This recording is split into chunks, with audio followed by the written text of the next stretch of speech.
Thank you very much.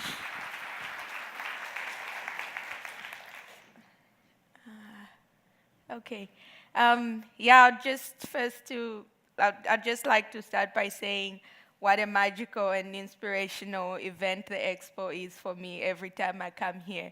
And I think we felt all like just standing up and giving an ovation after those two amazing videos.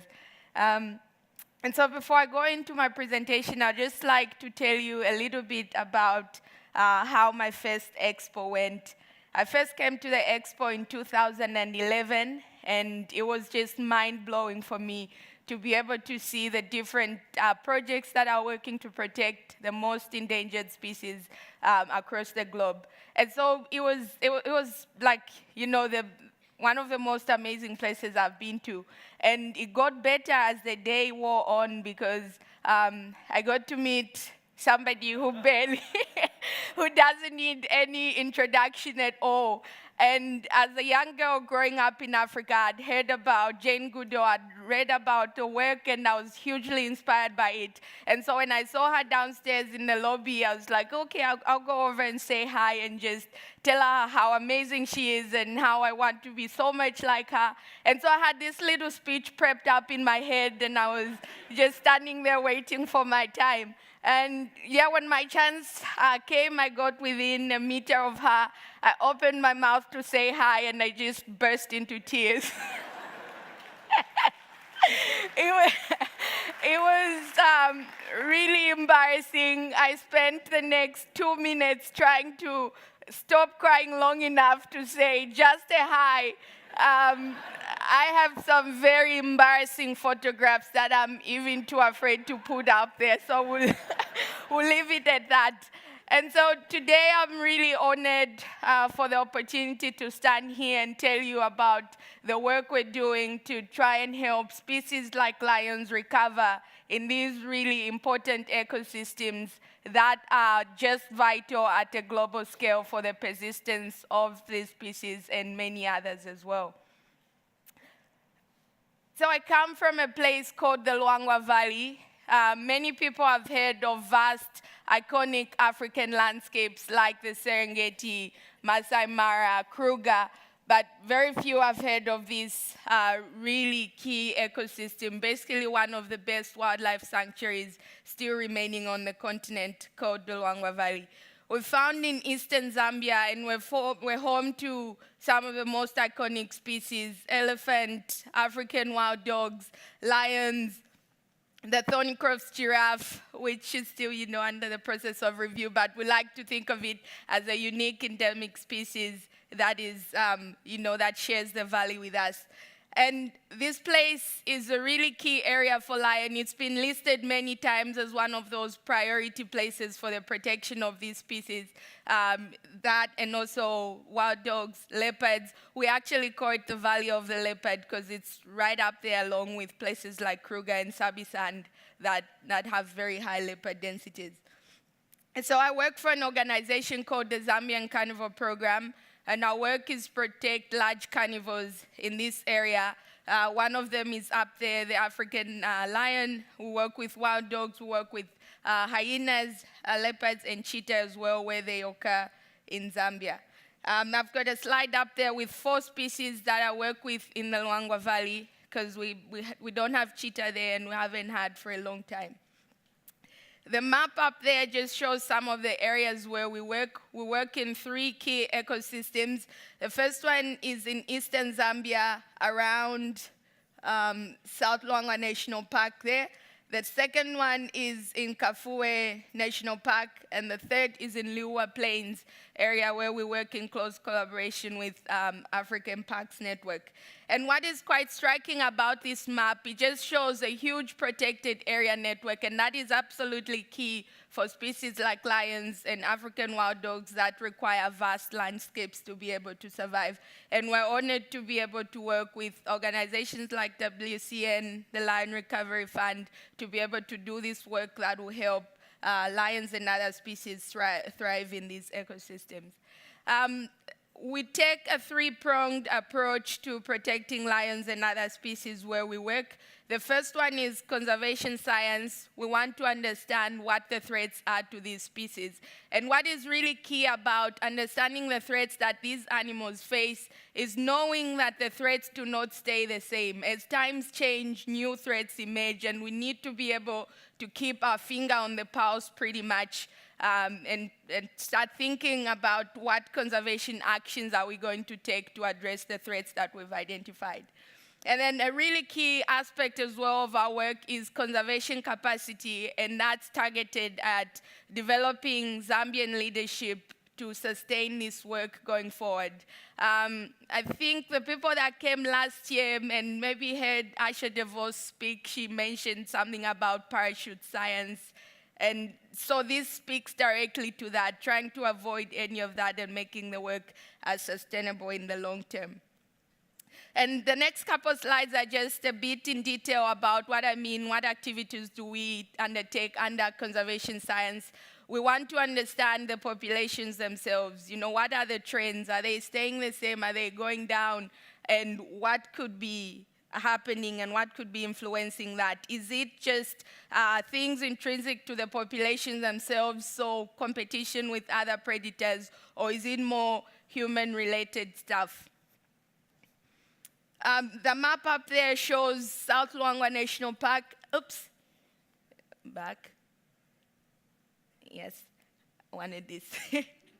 So the gray, the slightly deeper gray is the park boundary there, and this shows our intensive study area. The black dots are locations from collared individuals that we've been observing over time, lions in particular. And so we work in this national park as well as the protected area corridors that exist outside. These are what we call game management areas. Here it's strict protection for wildlife. Here there's human activity that occurs. I live right in this GMA here called Lolupande. And so our intensive study area in South Luangwa is around 3,000 square kilometers. So just for size, about a third of the size of Yellowstone National Park, I think. And so we do our work with the help of radio collars. Lions are incredibly difficult to find in these vast ecosystems. These areas have got very few roads.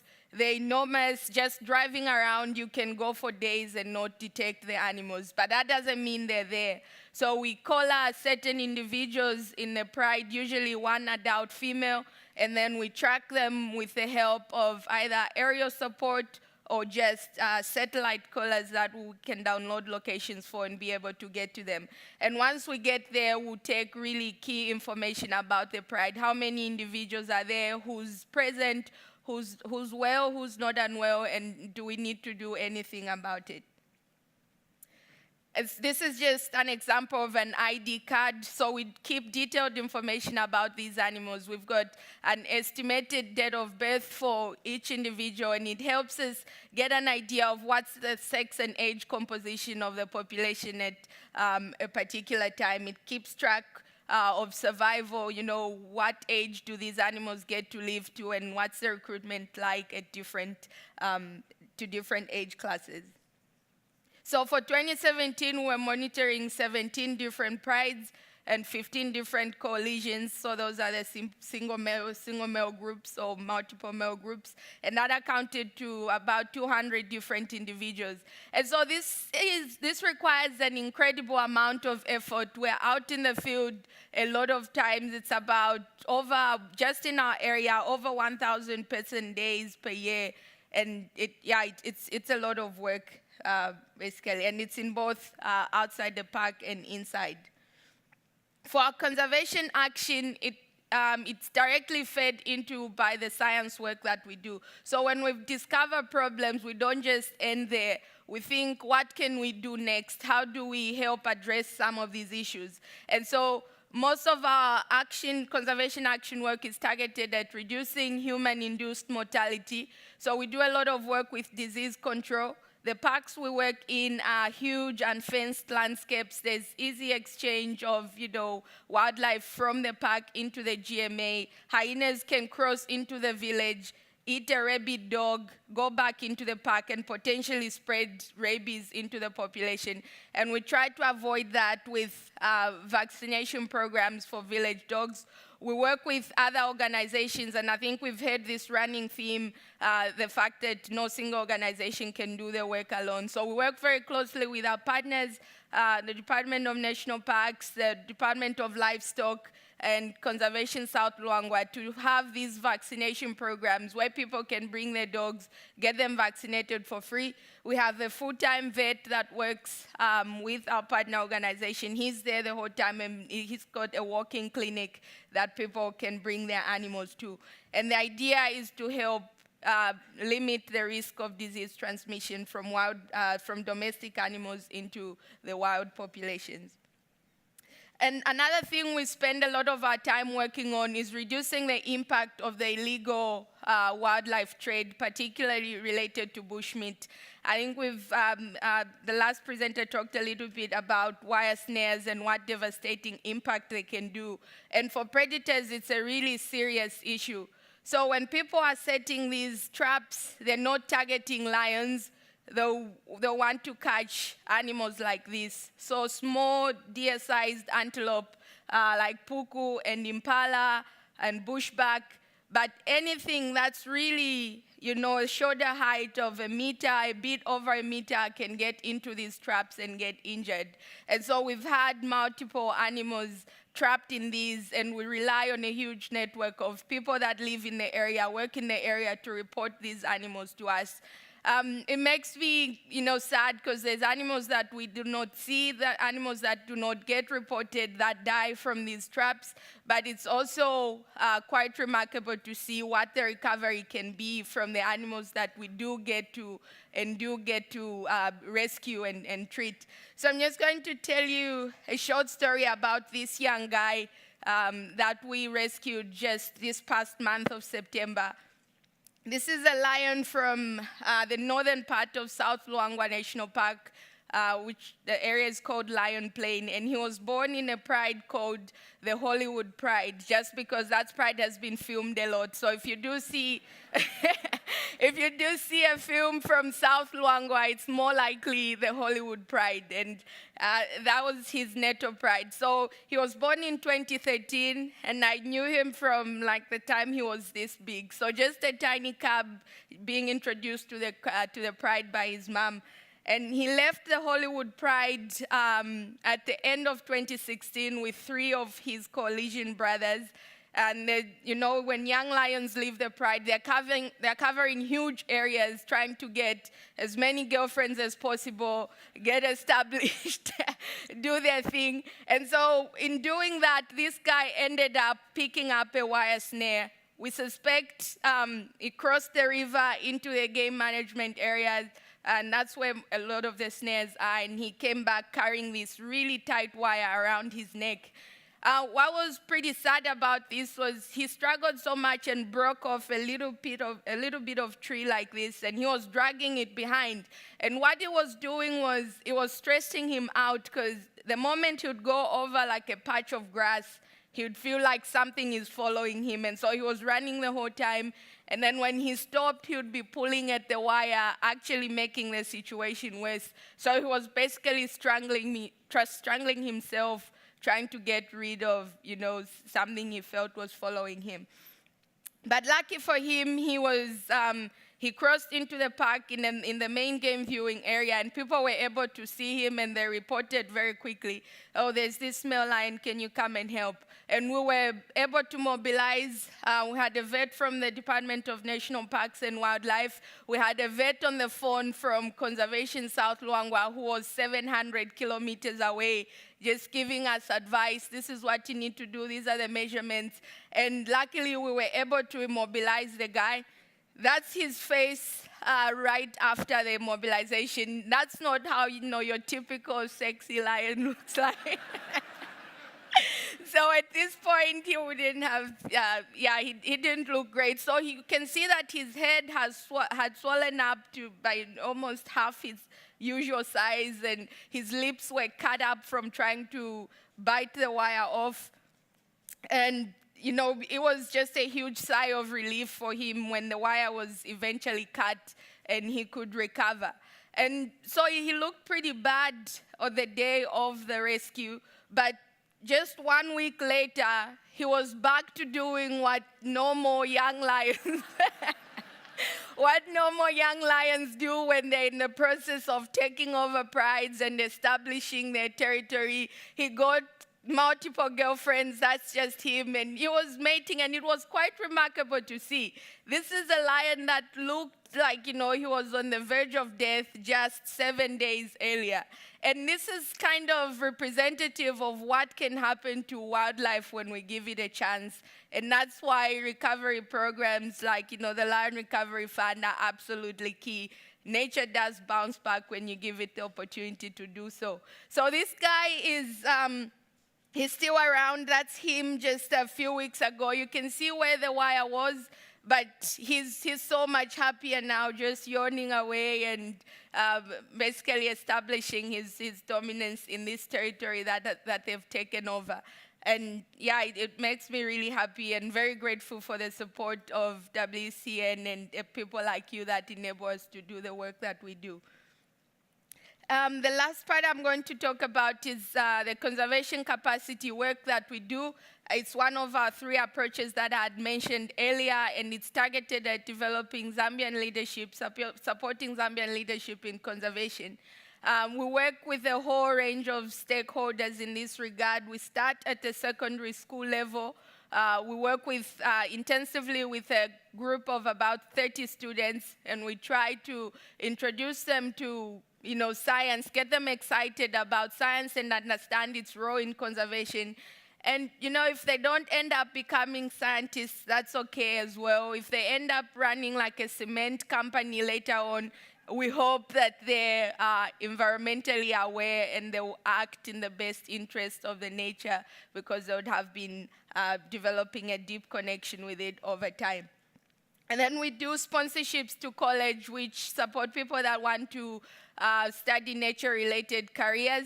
And it's a very nice thing to see in Zambia because in the past there was only one university that provided like ecology-related courses. And now there's a lot more of those, and it's a positive thing that can give hope to the situation we're in. There's people that are interested in this type of career paths, and we support them as much as we can.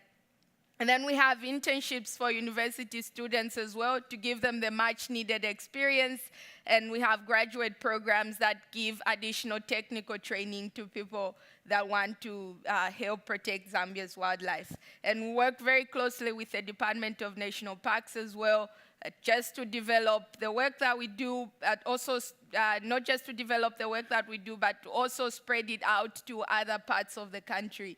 Because we've got a massive country, virtually unknown what's out there, and that upswing of collaboration with the department is something that we are very proud and excited about. So this is just a series of photos showing some of the work we do with the conservation capacity. That's a school program where we do these year-long science projects that allow students to learn about the scientific method while at the same time developing their leadership skills, developing public speaking, critical thinking, and all those things. So we throw a lot of things into the bucket with this program. That's the academic support program that we do with scholarships. And then this is the university internship program. So we want people to not just be scientists, but also be science communicators, because we're all aware that we can never have enough knowledge out there about this, the situation that our wildlife is in. And so we provide opportunities for young people to be able to, learn how to communicate science with the general public. And so that was just a short presentation, really, about the work that we do to help lions thrive, to help other predators like dogs thrive in vast ecosystems that are pretty key. It's been very beneficial for me to see the benefits of the work that I've done over time. We're now monitoring more animals than we used to at the time I started. We've got about 200 different lions, when at some point it was just about 89 or 88 different animals in this area. We've also been proud to be able to develop close partnerships with the Department of National Parks and Wildlife, and they're really interested in moving forward and covering as much of the country as possible so we can know, what ecosystems have what, and are there areas that we can help recover. But that doesn't mean the problems end there. That we still have issues that we need to be dealing with. The illegal trade in wildlife parts is turning to big cuts. And so support from the Lion Recovery Fund has been quite critical for us and our partners to get a project off the ground, understanding what the trade routes are and get an idea of where these animals are possibly being poached and start working towards addressing that and stopping it before it worsens. Because being proactive is quite important. We try not to get to the crisis if we can do something about it. Another thing that we need to start working on is human-lion conflict. We've been very fortunate in the Valley for the past couple of years not to deal with this issue at the scale of, say, places in Kenya or Tanzania. But, it's slowly coming up. And, with the network through WCN, I think we'll have a wonderful wealth of resources basically to learn from, and we will not need to reinvent the wheel, I hope. And so we can keep working towards helping lions recover and thrive in these ecosystems that are absolutely critical. And yeah, that is the end, and if there's time, we'll probably take questions. Thank you very much.